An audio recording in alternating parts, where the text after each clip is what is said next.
ओम शांति सभी प्यारी आत्माओं को।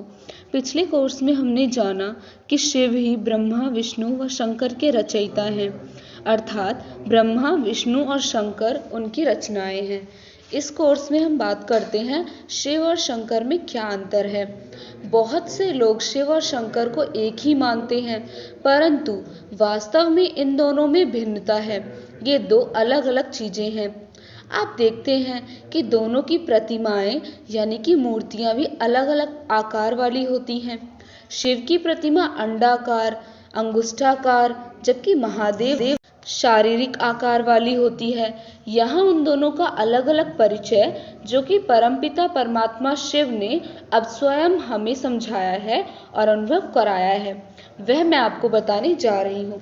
जैसा कि आप चित्र में देख सकते हैं कि हम सबसे पहले बात करते हैं शंकर की।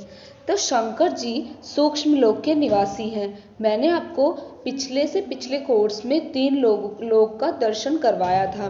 सूक्ष्म लोक, स्थूल लोक और परलोक यानी परम धाम।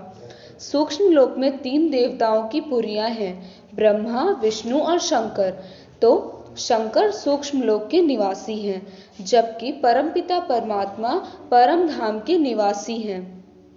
अब हम बात करते हैं कि शंकर जी विनाशकारी हैं। आपने सुना भी होगा कि शंकर जी की तीसरी आंख खुलते ही सब कुछ विनाश हो जाता है। शंकर जी विनाशकारी हैं। तपस्या के माध्यम से वह विनाशकारी हैं, अर्थात वह साइंस वालों को प्रेरणा देकर अलग अलग प्रकार के मिसाइल्स, बॉम्ब्स आदि बनवा कर इस दुनिया का विनाश करवाते हैं। इसी के अलग में देखा जाए तो शिव जी कल्याणकारी हैं, मतलब वह कलयुग के अंत में आकर हम सब आत्माओं को ज्ञान देकर हम सबका कल्याण करते हैं। और शंकर जी विनाशकारी हैं, परंतु शिव कल्याणकारी हैं। फिर हम बात करते हैं कि शंकर जी आकारी देवता हैं, जबकि परमात्मा शिव निराकार हैं। मैंने आपको पहले वाले कोर्स में भी बताया है कि परमपिता परमात्मा शिव का कोई आकार नहीं है, वह कोई शरीर नहीं लेते, उनका रूप ज्योतिर्बिंदु स्वरूप है।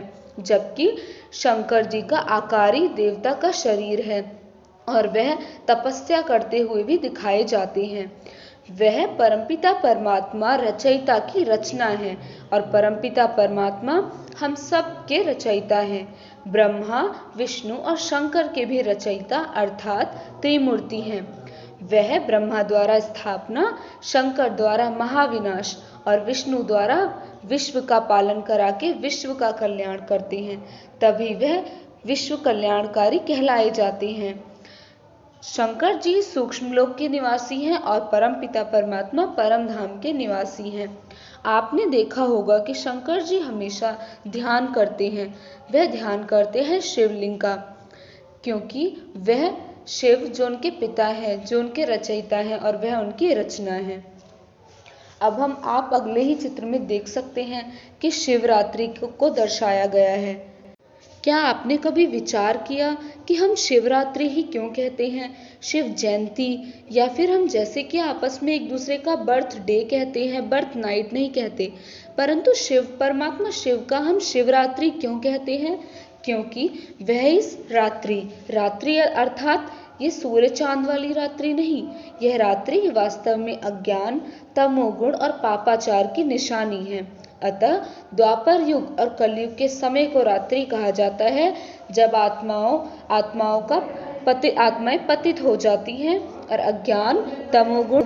कलयुग के अंत में जबकि साधु, सन्यासी, गुरु, आचार्य इत्यादि सभी मनुष्य पतित तथा दुखी होते हैं और अज्ञान निद्रा में सोए हुए होते हैं।